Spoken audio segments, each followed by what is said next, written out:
Ladies and gentlemen, this is the 12th and final round. Right hand, Golovkin steps in and down he goes again. Unbelievable. Mayweather makes a pay. What a rookie mistake. A sensational left hook by De La Hoya. It's fact. I'm the best. You know what I mean? Sometimes I don't want to believe it myself, but it's the truth. I'm the best. I'm going to show you how great I am. From Southern California, this is the Last Round Podcast. Welcome back to this week's episode of the Last Round Podcast. Thank you again for joining us as you do each and every week, or if this is your first time listening to the Last Round Podcast, welcome, and we hope you continue to support us and listen to us on a weekly basis.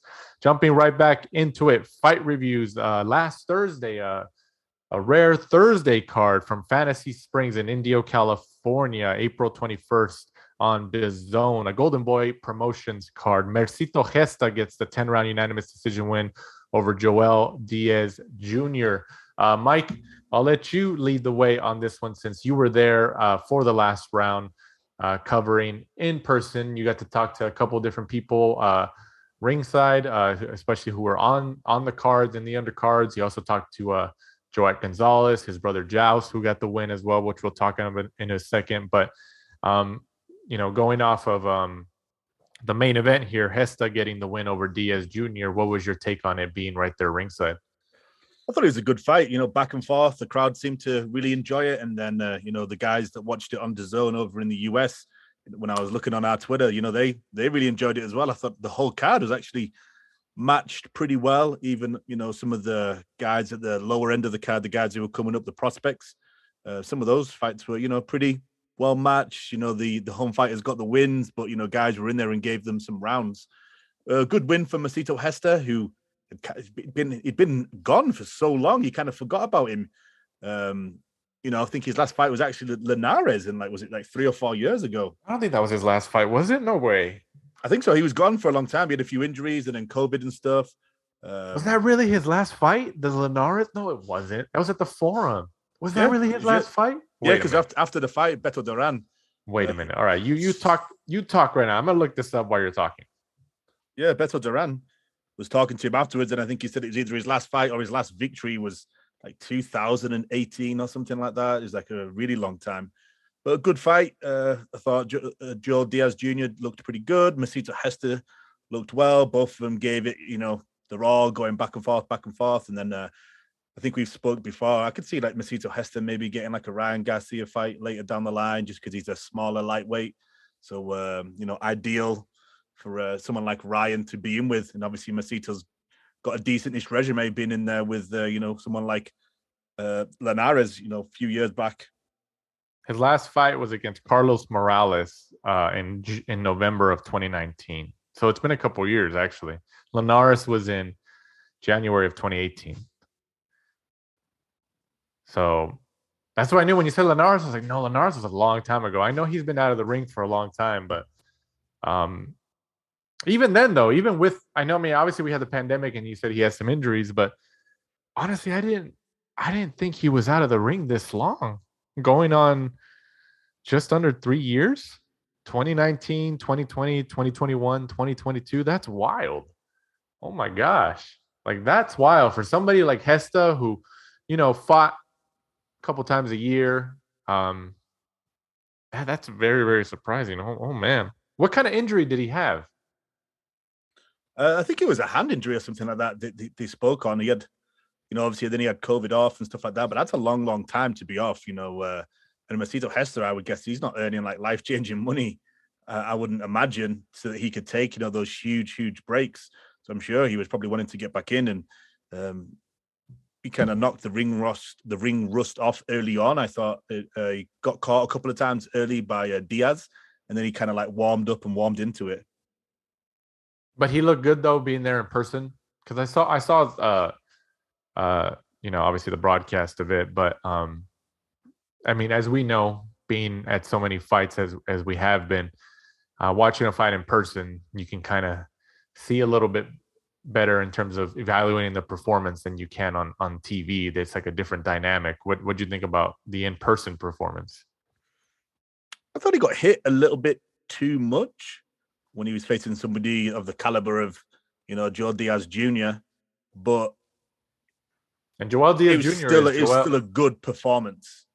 Joel Diaz Jr. is the trainer Joel Diaz's son, right? No. I mean, it's not, right? Is no, it? There is a Joel Diaz Jr. who did. There is, right? I knew. I was like, I think there is a Joel Diaz Jr. Yeah, there is, and he was there because he works for Golden Boy, right? But yeah, no, that's it. This is a LA based one. Man, well, Gesta. I mean, I think you're right. I think that's a good type of prediction. Maybe to say that Gesta gets Ryan sometime maybe later this year. I mean, Ryan, I would put him in there with Jojo Diaz, which I still think is possibly the higher chance to see that fight between Ryan Garcia and Jojo, obviously being in-house with Golden Boy. But I don't think it's that far-fetched to say, like you said, that Gesta might get thrown in there with Ryan sometime later this year. I mean, who do you think is more likely? I could see it. It's an easy fight to make. Being Golden Boy and Golden Boy. Masito Hesta's like smaller as well, so I'm sure that Golden Boy is still trying to keep Ryan on that trajectory because I'm sure he's earning them great money.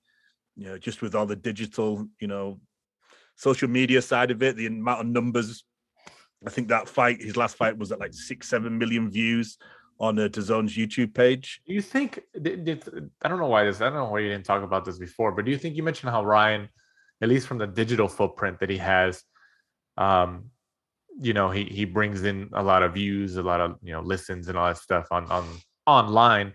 For example, when they post his highlights or his clips on the DAZN YouTube channel, especially right after his fight, it gets into the millions. It obviously does really, really well. Do you think Golden Boy or a promoter for any of that matter, do you think they get a cut of those digital sales from like the broadcast partner? I would imagine they would, because essentially they, probably have the rights to Ryan, right? And well, that's what I was thinking, right? Yeah, and I'm sure some of those bigger name fighters, maybe even Ryan and Canelo and stuff like that, they'll probably say like, hey, like, I want a cut of it, because that's me, that's my name. Right. Yeah, that's interesting, huh? I don't know. I don't think we've ever touched on that, which makes it all interesting. But like I said, like Gesta, and I've liked Gesta for a long time. I still like the kid. He's a good fighter. He seems very humble. I think I've interviewed him a couple of times, especially since he started with Golden Boy, years ago. But if it's not Gesta in there with Ryan later this year, what do you think? Who else should Gesta be in there with next? Especially, still coming off of a long layoff since 2019. I can imagine he'll be in there with somebody similar sort of standard.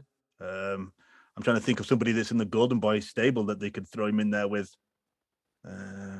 Tanahara? Hector Tanahara is a good prospect. He's kind of gone a little bit stale, hasn't he? I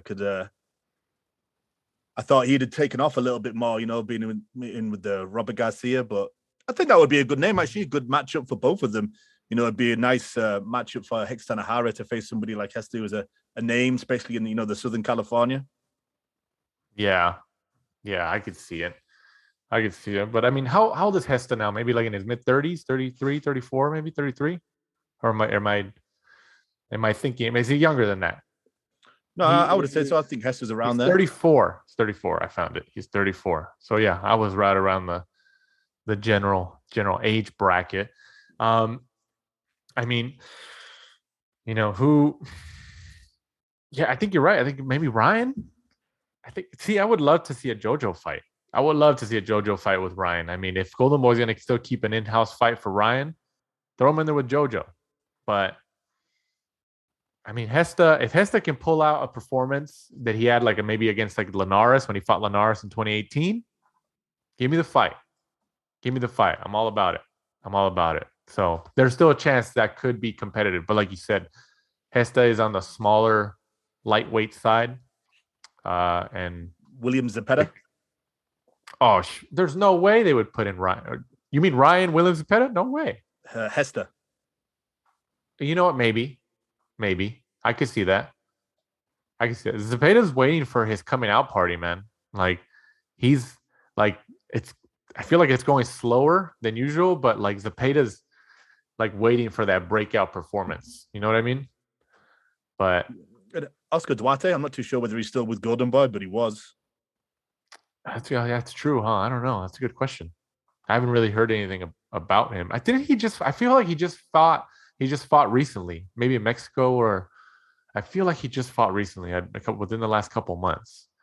I thought I saw something about his fight being promoted, or obviously it was a small little regional card, and it could have been in Mexico. I think it was in Mexico, but maybe he's not with Golden Boy anymore. Maybe he's not. I don't know. We haven't really heard anything about him. He hasn't been on any of the undercards or anything like that, but who knows? Moving on, also on that Fantasy Springs card, Joust Gonzalez, the younger brother of Joet Gonzalez, gets the 6-round KO over Jairo Lopez, 27-15. What'd you think about Joust Gonzalez's performance that night? I thought he looked really good. I thought Jairo Lopez, an unbelievable chin. He went down several times, but he just got up, and it's like they didn't really affect him. He got knocked down, but he would just jump straight back up and looked, like good to go. And when the referee jumped in, he wasn't happy. His corner wasn't happy. Everybody in the crowd actually wasn't too happy. He'd gone down several times, but yeah, he seemed to always get back up with a clear head and stuff like that, and wanted to fight on. So yeah, he was really good opponent to get a lot of rounds in there for Joust. Spoke to Joust afterwards, and he was calling out like Ryan Garcia, said that his style would be all wrong for Ryan. I asked him why, and he said just the pure pressure that I put on, I think would be a bad stylistic matchup for Ryan, and it should be easy to make due to both of us being with Golden Boy. And then he said, if not him, let's go Devin Haney. Dude, you know what? I don't want to say I'm surprised. I guess that's maybe the wrong word, but what's the word I'm looking for? Maybe it is surprised. I don't even know. I didn't expect those names to come out of his mouth. But then again, I kind of did. I was like, he's kind of been fighting for quite a while now, where I'm just like, okay, maybe it's time to kind of get into that fold. But you were able to, like you said, talk to him after his fight, talk to Joust Gonzalez after his fight right there ringside. The video of it is on our Twitter account, and I believe it's on Instagram as well, when you had talked to him. So if anybody wants to see the few-minute interview that Mike did with Joust Gonzalez, go to our Instagram or Twitter account at The Last Round 12 and check it out. That's where he calls out, like you said, Devin Haney and Ryan Garcia. I don't think any of those, I mean, good for him that he kind of throws their name out there. But I don't think those opponents aren't eminent for this point in his career. I mean, who should realistically be in there next with him? Because he's what, 12-0 essentially. So who would you put him in there with? If anybody at the top of your head?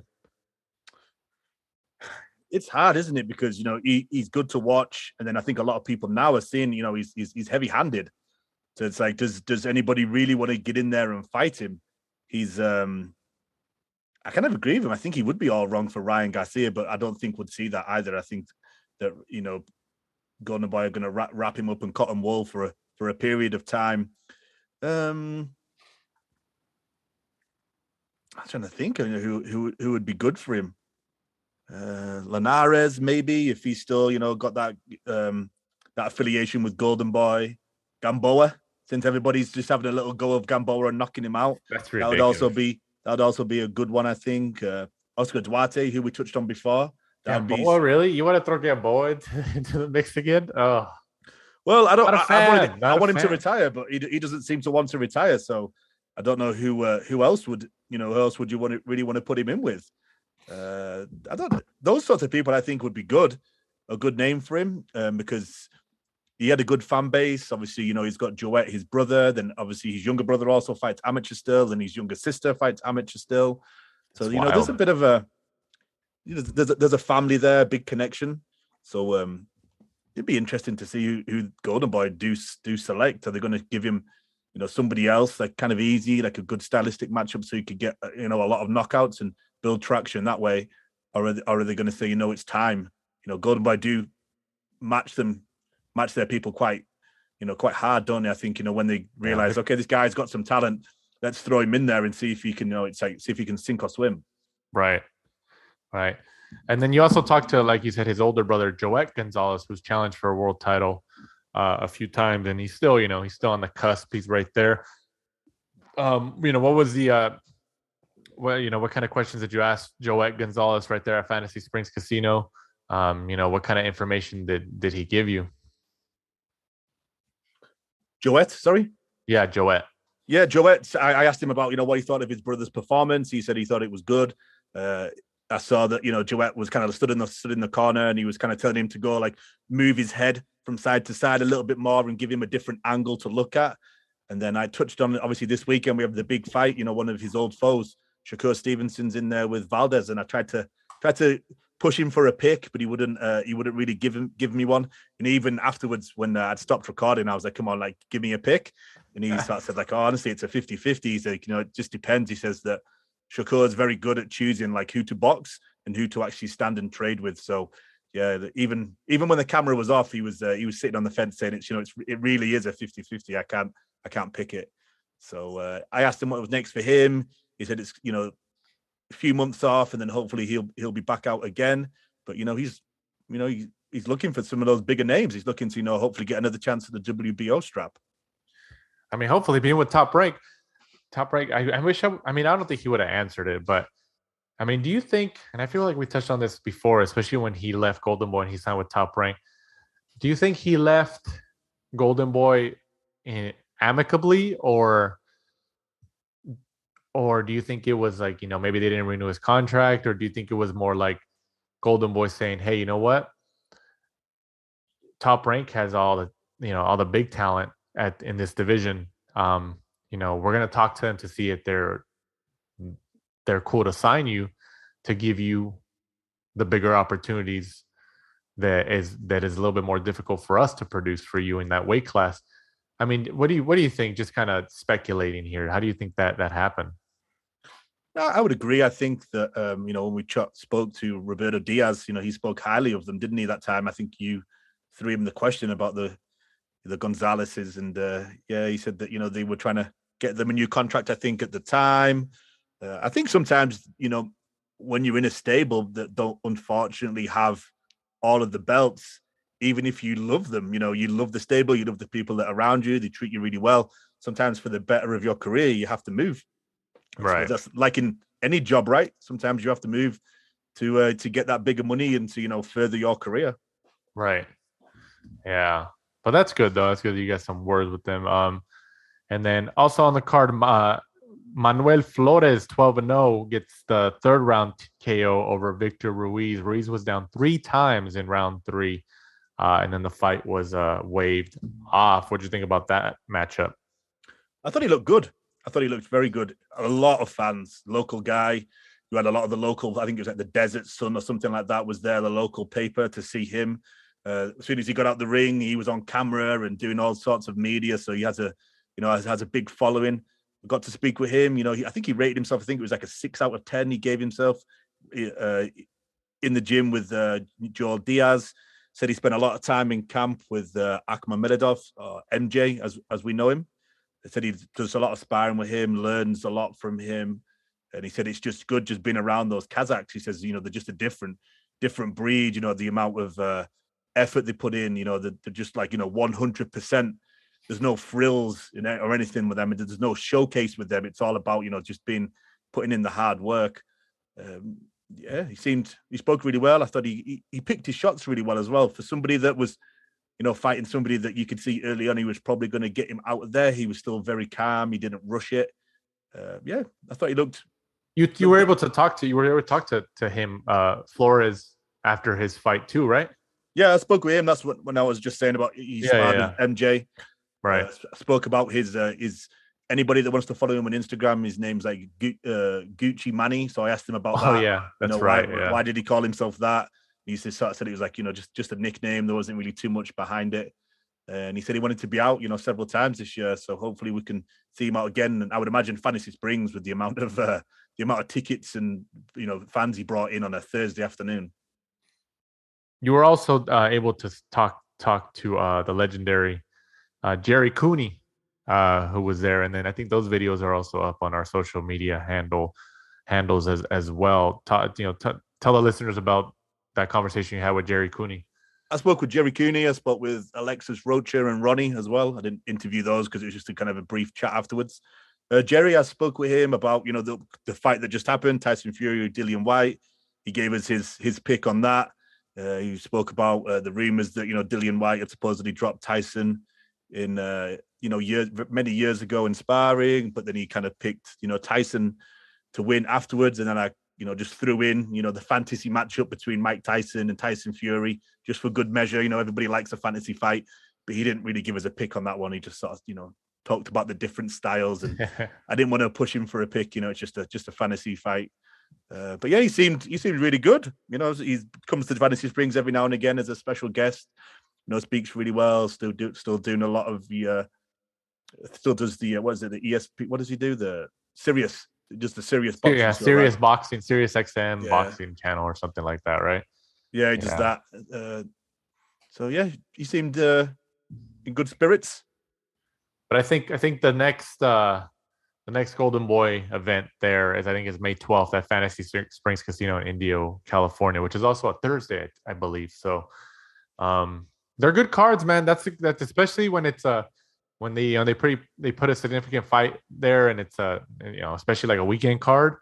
That place gets pretty crowded. We've been to quite a few of those events at the Fantasy Springs Casino, and we've been there when they've been sold out, and it gets crazy, man. That crowd is definitely there, and then people go and they end up staying in the casino, and then they go and party in the casino after and stay in the hotel. So I guess it's like a little mini Vegas, if you want to call it like that. But yeah, those cards are definitely fun. So if you can make it out to one, definitely check it out. Moving on, this last Saturday, the 23rd of April, from Wembley Stadium in London on ESPN pay-per-view in the United States and on BT Sport pay-per-view in the UK. Tyson Fury gets the 6th-round TKO over Dillian Whyte. Tyson Fury retains his WBC and Ring Magazine heavyweight championships.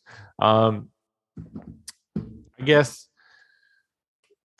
you know what? When we previewed this fight last week, I honestly forgot. I think I picked Fury, but would you agree with me that I guess I was really surprised that like Whyte just didn't really have, like, you can just tell from the first round, second round, he wasn't gonna be able to find it. Obviously Fury was a heavy favorite, but I felt like Whyte just definitely got outclassed. What do you think? Yeah, I kind of thought that going in. I thought Tyson was going to be too skillful for Dillian Whyte. He's more of a fighter, isn't he, than a boxer? You could see early on, Povetkin had showed that he's vulnerable to the uppercut, which tended to be the case for Tyson as well. But I honestly thought he would perform a little bit better, because some of those windmill right hands that will come in were like, he was throwing them like out the ring. Tyson could see them coming an absolute mile off. And the fight did kind of start slowly. I think it was good that we got such a dramatic knockout out of nowhere, because it wasn't much, was it? It wasn't much to really look at. Tyson was just kind of controlling him with the hooks and then the jab. And Dillian didn't really know what to do, couldn't get out the way of it. I thought his feet were very, very slow going in there. When you've known for some time that the fight was coming up, you thought, if I was Dillian, I would have come in. I probably would have done a lot of cardio, had you made your feet a lot better, because Tyson's are so good and he's so good at moving that he's gonna have to try to do something to to get in, and it just didn't work. He just super slow coming in, and perfect stylistic matchup for Tyson. Really made him look really, really good. And now we've just got to hope that he does come back for some of those bigger fights against AJ and maybe Usyk, just to kind of cement his resume and his legacy. But then, like, I think who they were talking about. Cal Froch. I think it was Cal Froch was saying that but it's such a good way to go out, like Carl Froch did, that dramatic knockout over George Groves in front of all of those fans. It's like, do you really want to risk it? Even though I think he would, if he fought AJ, I think he'd absolutely school him. Right. Do you want to risk going out? That was such a good way to leave, wasn't it? Such, Wembley, 94,000 fans, dramatic knockout against Dillian Whyte. Somebody said he's earned approximately like 150 million in his career so far. I don't think he's going anywhere. But then if he signs for 2 fights with AJ, one in Dubai or wherever, and then one in the UK, that's probably going to fetch him somewhere between 60 to 100 million ballpark around there for 2 fights. So you can nearly double his wealth just in 2 more fights against AJ, who I think he'd school, to be honest with you. Going to the actual finish of that fight where he got him with the uppercut. I mean, obviously White's kryptonite is just that uppercut. The AJ loss was an uppercut. The Povetkin loss was an uppercut. And now the Tyson Fury is an uppercut. I guess the controversy behind how the finish happened, Fury got him with the right hand uppercut, obviously stunned him, and then Fury essentially pushed him, kind of gave him a oh, here, I'm going to help you down and hit the canvas, kind of just pushes him off, and White falls to the floor and doesn't, he gets back up, but he stumbles, and the referee waves the fight off. What do you think about how that happened? Because obviously there's criticism behind Fury. Oh, he pushed him. It shouldn't, that should be illegal or shouldn't have counted. But White was obviously stunned. I mean, who's to say that if Fury didn't push him and just followed up behind that uppercut, that he wasn't going to go down anyways?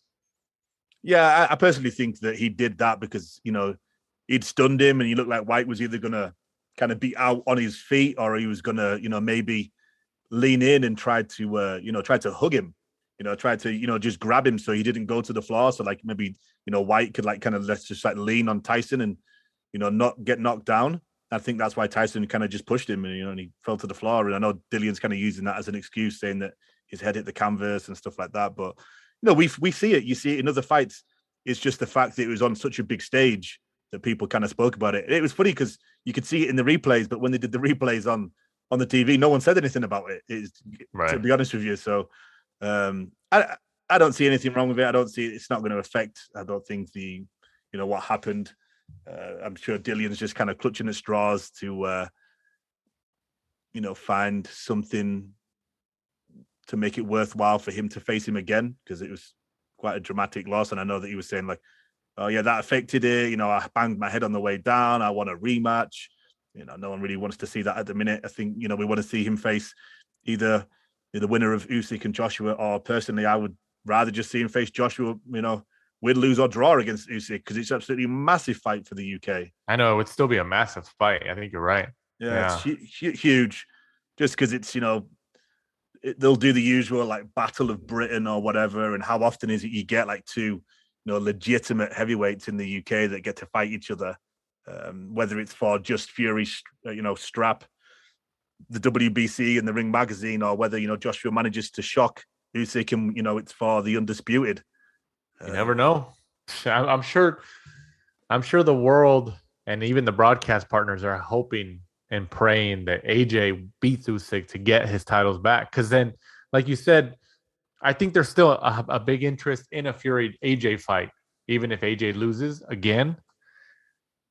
But imagine just the magnitude of it if AJ can get his titles back from Usyk and fight Fury sometime next year, or maybe later on this year, or whatever, at Wembley Stadium or something. Imagine that could be that fight, AJ and Fury, for the undisputed heavyweight championship of the world, probably could be the biggest record-breaking fight in British history, right? Yeah, if they could manage to, I don't know whether they're going to put any more seats on the roof of Wembley or something like that, and stretch it to 100,000 or something. It'd be unreal. That's kind of one of the reasons I think that I would rather see him face, AJ than Usyk. I don't know if the Usyk fight would be, any good. It's going to be hard for Tyson to catch somebody, I think, as as elusive, and he's so much smaller and quicker than Tyson. So it might be a fairly boring fight. Whereas when he fights, well, they're boxers, yeah. So they're just going to be boxing all night. Yeah, it would be hard. So I think the AJ fight would probably be just a slug him like a Wilder fight, I guess. Yeah, I don't think Fury retires though. I don't think so at all. I think he loves the spotlight and he knows how to handle it. I mean, look at that entrance when he made his way to the ring. Like, come on, man. He does so many like wild and wacky things. Like for most people, I would say like, nah, it's just he's just saying it to increase his value when he comes back, like Mayweather did. How many times did Mayweather retire? Right. Tyson is kind of like wacky. Like you could see him maybe just retire. Like Lennox Lewis. I bet most people thought at the time, like, oh, he'll be back. He's just retiring just because he doesn't want to face Klitschko because the fight got called off because of a cut, even though he caused the cut.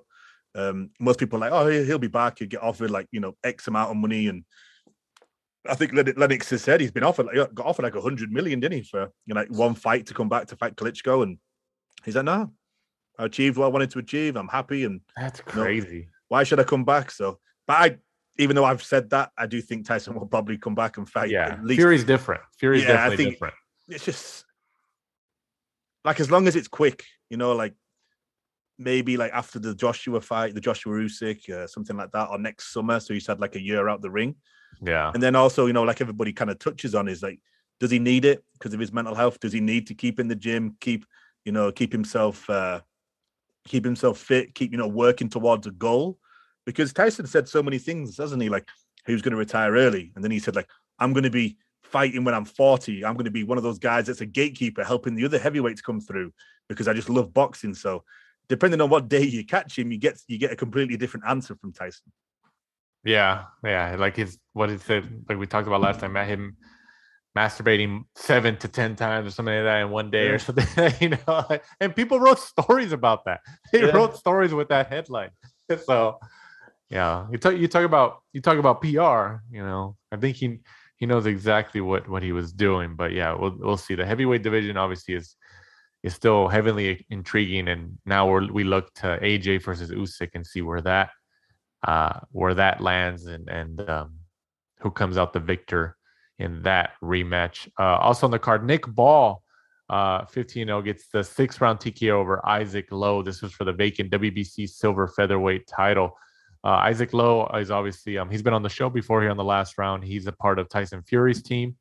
Unfortunately, he comes on the losing end in this matchup. What did you think about Nick Ball's performance and ultimate win? Good performance from him. I thought the stoppage, could have been a little bit quicker. I think sometimes it's better to be a little bit quicker than a little bit too late. Isaac Lowe looked like he was just taking some punishment and kind of turned away from it, and took the referee some time to get involved. But I thought it was a good performance from him. Isaac just didn't look to be at the races that day. Nick Ball, I think, was just maybe just too big, too strong, and stuff like that. A real good performance, a real good breakout performance from him, and a lot of people will know his name now. He's on such a big card that was, good for him. I'm sure the undercard was kind of knocked about not having too many names on it, but for somebody like Nick Ball to be on there now, he's a household name. Yeah, definitely a big platform for him to utilize. Rounding off the card, Tommy Fury, the brother of Tyson Fury, gets the victory over Daniel Bosianowski,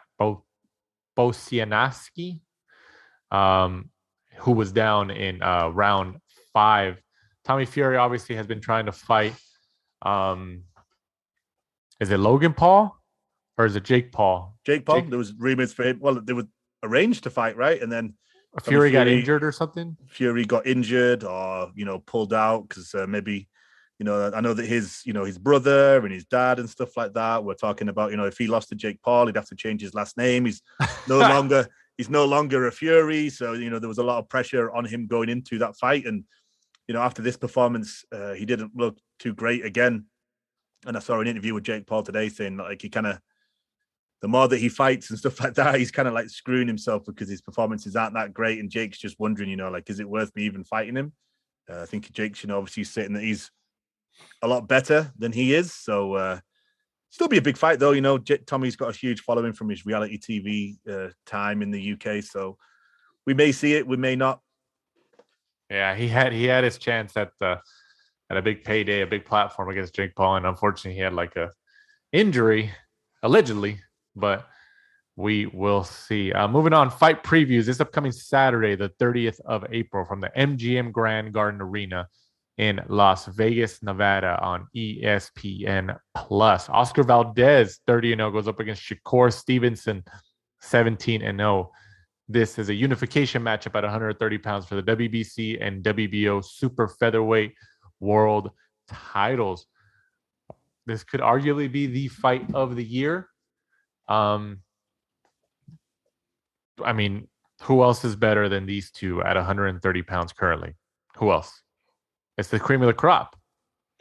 Yeah, definitely the cream of the crop. And, before the show today, I was kind of going through Twitter and seeing what people are saying. And a lot of people are saying that this is going to be like the breakout performance for Shakur Stevenson. And, he's going to be like a multi-weight world champion and all this kind of stuff. So it's a lot of pressure being, piled onto his shoulders. And it's going to be, would you say, like a second breakout performance after the performance he gave us against Jamel Herring? You know what? It's not that I don't agree with that, because obviously Stevenson has shown that he's got it. He's got the talent. Kevin Iole of Yahoo Sports has been on the show multiple times that, has said that Stevenson is the guy. He's the guy he picks, like, he's going to be the guy. He's the best. Like, he's, pound for pound. But Valdez, he's just got that heart of a warrior, that Mexican warrior. He's found ways to win. He digs deep down and he finds, even if he goes down, even if he hits the canvas, he gets back up, and it's like he finds that second life and finds a way to win. I mean, and with Eddie Reynoso and the Canelo camp, like,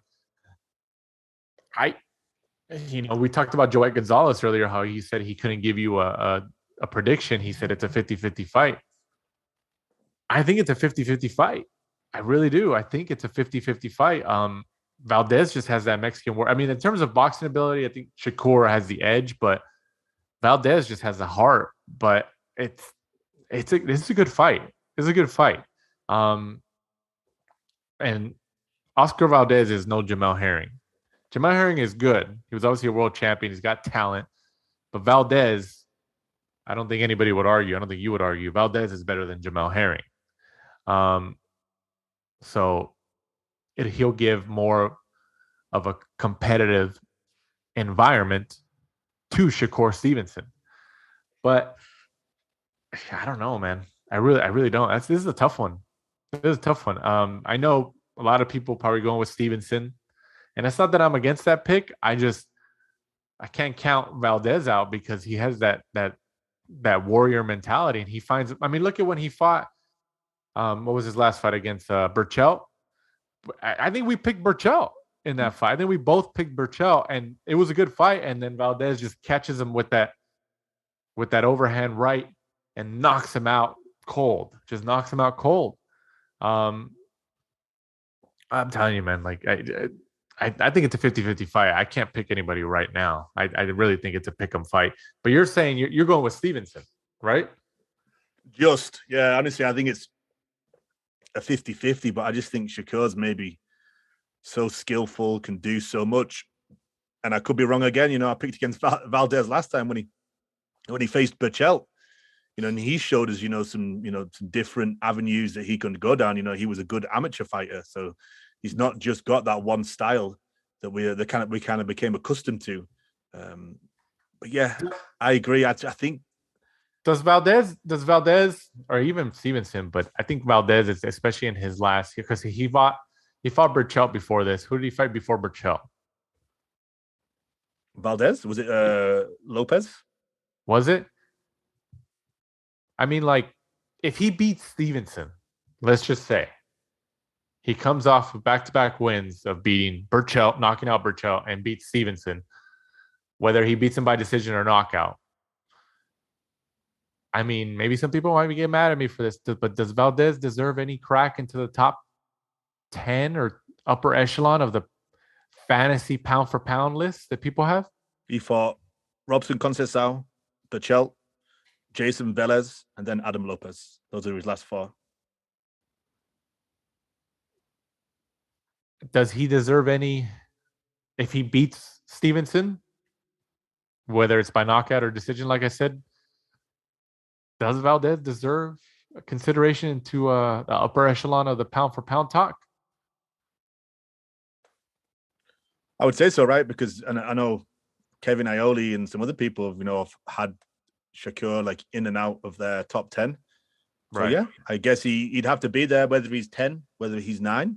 Valdez is, definitely deserves it. That win over Berchelt was, such a great win. Berchelt was, just known as a killer, and a lot of people were just like, nah, Berchelt's. And he was a bigger guy, I think, too. Yeah, I mean, Berchelt was obviously just, everyone was like, oh, he's too heavy-handed. Valdez gets hit too much. And then, yeah, he just went in there and, took him out. And, Berchelt's not been the same since, right? Yeah. This is definitely a pickup fight. I'm excited for this fight. Definitely going to be the fight of the weekend, at least in my opinion. So I'm definitely looking forward to this fight. But also this upcoming Saturday from Madison Square Garden in New York City on DAZN, Katie Taylor, 20-0, goes up against Amanda Serrano, 42-1-1. This is for the WBC, WBA, IBF, and WBO undisputed lightweight world titles. They've been building this fight for quite a while. When Jake Paul got involved with Amanda Serrano, it looks like he was the one that kind of pushed this fight over the edge to really make this fight. The girls, Taylor and Serrano were on the Today Show in the United States today, which is big. That's a big mainstream show. I saw some clips this week of them being on there promoting their matchup. This is historic. I mean, I hope it lives up to the hype. I know in female boxing, we don't really see too many knockouts, and I think they might be still doing 2-minute rounds. So I'm not entirely sure about that, but I hope it lives up to the hype. They said that Madison Square Garden is close to being sold out. So there's obviously still going to be a lot of people there, even if it's not officially sold out. I'm excited, man. I'm excited to see this fight. And then I think I saw some information that Stevenson and Valdez and Taylor-Serrano, each respective main event on each broadcaster, DAZN and ESPN, I don't think they're going to be going head to head. I think one or the other, I'm not sure who at the moment, one or the other is going to start before the other one. So that way, if people want to switch back and forth, they can. But I think I picked Serrano last time. So I think I'm sticking with Serrano this time by decision. What do you think? Unfortunately, after those last performances from Katie Taylor, yeah, I think she might lose. But I'm hoping that, this is such a big fight, it's the one that they've been waiting for such a long time. I'm hoping that spurs her on, gives her a good camp, makes her change stylistically, because I thought, her feet have been a little heavy recently, where she just kind of like stands and trades in the pocket, which isn't something that she used to do, early on in her career. And I don't know whether that's just, lack of, competition, or, she's kind of got too comfortable because some of the girls can't hurt her, where Amanda will, if she does that, Amanda's heavy-handed. So, I obviously want Taylor to win, back the Brit, obviously, but this is a hard test. We need to see an older version of Katie Taylor, hopefully. Katie Taylor's Irish, isn't she? Yeah. Oh, okay. I was like, wait, is she British or Irish? But yeah, she's Irish. I mean, obviously, I'm hoping it's a great fight. The hype, they have a lot of hype behind them. They're getting a lot of attention. Like I said, Jake Paul coming in really moved the needle to make this fight happen. I think we talked about, I think the fight could have eventually happened, but I think Jake Paul coming in really sped it up for it to happen, and it gave them the opportunity to fight in the main room of Madison Square Garden as the main event. So could be huge. This is definitely a moment in time for both female fighters, which is great. Also on the card as a co-main event, Jesse Vargas, former world champion at 147 pounds, goes up against Liam Smith. This fight was actually scheduled a couple months ago to be its own main event. I believe in Arizona, and then it was canceled. It was postponed. I don't know if somebody got COVID or somebody got sick or there was an injury. But then they moved it to this as the co-main event in Madison Square Garden. I think this is actually a pretty good fight between Liam Smith and Jesse Vargas. I think they're both at respective spots in their career where they line up well in terms of competitive quality. And I think this is a pretty close fight too. I mean, what do you think? Close fight. Yeah, I think Smith has probably been more active. Jesse Vargas hasn't really fought for quite some time. And, he's had his mind set on other avenues, running for, is it senator or something like that? So I'm going to back the Brit again. I'm going to go with Liam Smith. I think he's actually been, had some good performances recently. He got robbed when he went over to Russia for that fight away from home. Then he had the fight with Anthony Fowler, which, he started slowly, but, came into the fight. I just think that's going to be, he's going to be too fresh, fighting too consistently for someone like Jesse, who I think's mind's on other things now. He's really just kind of looking to cash out, and, he's not really been the same ever since he's had those big paydays against like Pacquiao. Yeah, we'll see. But I'm still looking forward to this fight. I really am. So I'm kind of glad that they, whatever the reason was why it didn't happen as a main event on its own, could have been ticket sales. It could have been else. It's good to put them in on an event like this, especially somewhere like New York City, where it's likely going to be a sellout or close to a sellout at one of the most famous arenas in the world in Madison Square Garden. Moving on, news and notes of this week's episode of The Last Round. Matchroom Boxing recently announced a card on June 25th at the Techport Arena in San Antonio, Texas. Bam Rodriguez, in his first defense of his world championship, goes up against former world champion Sisraket Sorangvisai. And then Akhmadaliev and Ronnie Rios fight for the world championship as well. MJ's world title at that moment. And then Julio Cesar Martinez returns after his loss to Chocolatito Gonzalez in San Diego, California against McWilliams Arroyo. That's a pretty good card, man. That's a really, really fun card. What do you think? No, definitely. Yeah, definitely a stacked card from top to bottom there so far. The fights that have been announced, just fingers crossed that nobody, gets sick, gets injured or anything like that, and, drops off, because that's one where it's tempting me to book a flight. Yeah, that's definitely a cool card. And then in San Antonio, Texas, it should be they should get a pretty good turnout, especially with Bam Rodriguez being from that general area. So, it sucks that Joshua Franco can't be on that card. The Golden Boy. But I mean, I'm sure maybe Matchroom, Eddie Hearn reached out to Golden Boy and said, like, hey, can we have Josh Franco for this card? And they're like, nah, we wanna keep him on our side. But it would have been fun. It would have been fun to have them both on there. Also, another note, former two-weight world champion Ricky the Hitman Hatton has announced a return to boxing at the age of 43. He posted in a social media post that he plans to make the return in his hometown of Manchester in a bout against Marco Antonio Barrera of Mexico on July 2nd.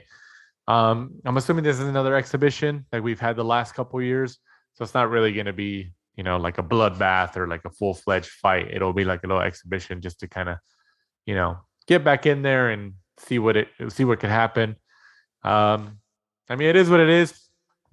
Should we really complain about these fights? I mean, especially when Mike Tyson came back and they showed how much attention he got and how much money he reportedly got paid and all that, fighting on Triller against Roy Jones and all that. Are you really surprised to see all these exhibitions happening from these, retired guys who are now coming back in to kind of get a piece of that pot? No, not really. As long as they keep it safe and, we're not getting people like Evander Holyfield, coming in and getting knocked out. That's where it just gets kind of like ludicrous, right? Ricky Hatton's probably, I think, is just doing this to kind of keep himself fit. I'm sure him and Marco Antonio Barrera will probably, wear like 16-ounce gloves, 20-ounce gloves or something like that.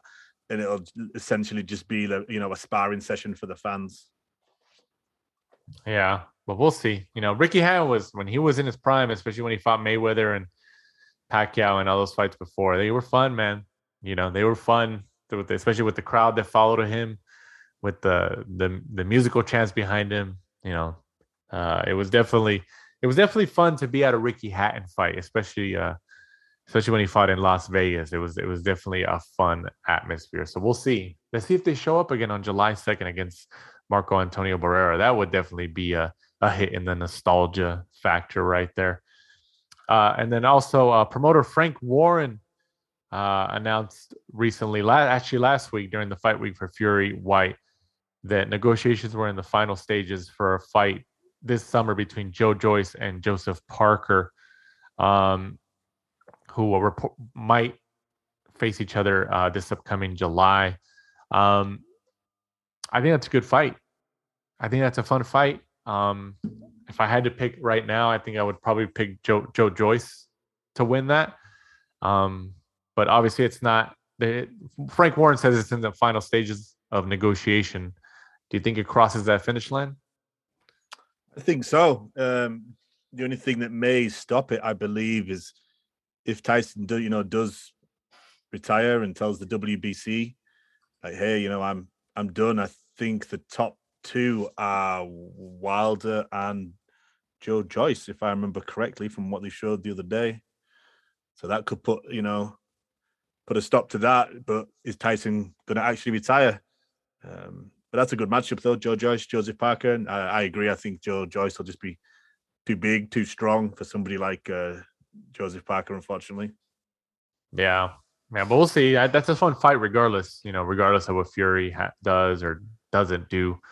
I did see a tweet talking about Fury that just popped into my head. I did see a tweet from the Boxing Rant. Shout out to the Boxing Rant guys over there, saying that if Fury says he's going to retire and he's done, to call his bluff and vacate his title, vacate his WBC title, call his bluff and have it vacated, and then put it up for grabs. Let's just see which isn't going to happen. It's not going to happen, but that's actually a good way to really okay, let's see if you're really going to do it, which I don't think anybody believes he's going to do it.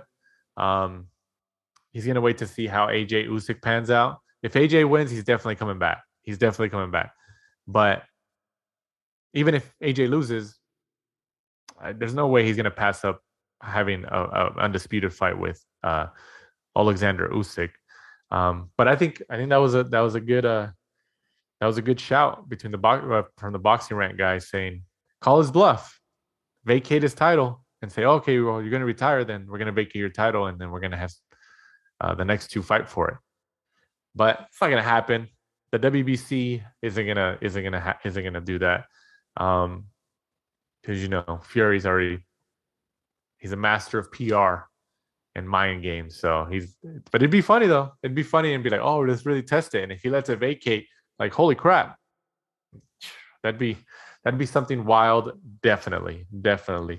But once again, guys, we appreciate you guys listening to this week's episode of the Last Round podcast. And before we kind of sign off again for this week, don't forget we have merchandise available at fitwarriorbrand.com.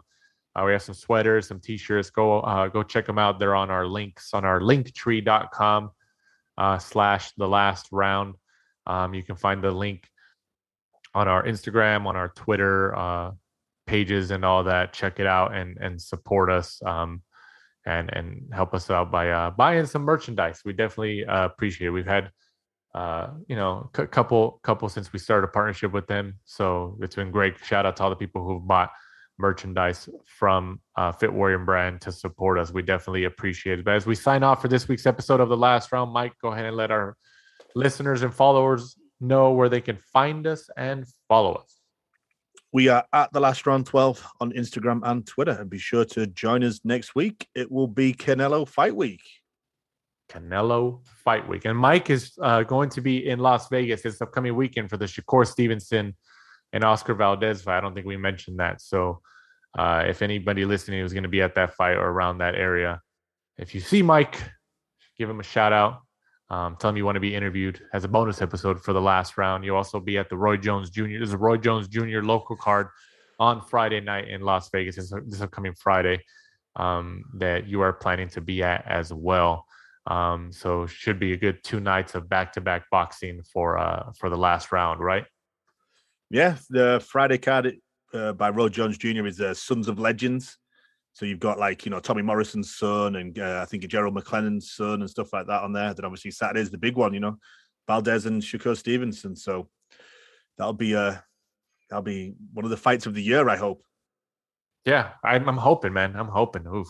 I'm excited for this one. We have a big stretch of several weeks of great action-packed fights in the sport of boxing. So I'm definitely happy about that, especially coming out of the 2020 pandemic. This is definitely news to our ears as boxing fans. So for my co-host Michael Shepard, I'm Danny Z. This is the last round. Thanks for supporting and listening to the show. Follow us at The Last Round 12 on social media. Rate, review, and subscribe. This is the Last Round Podcast.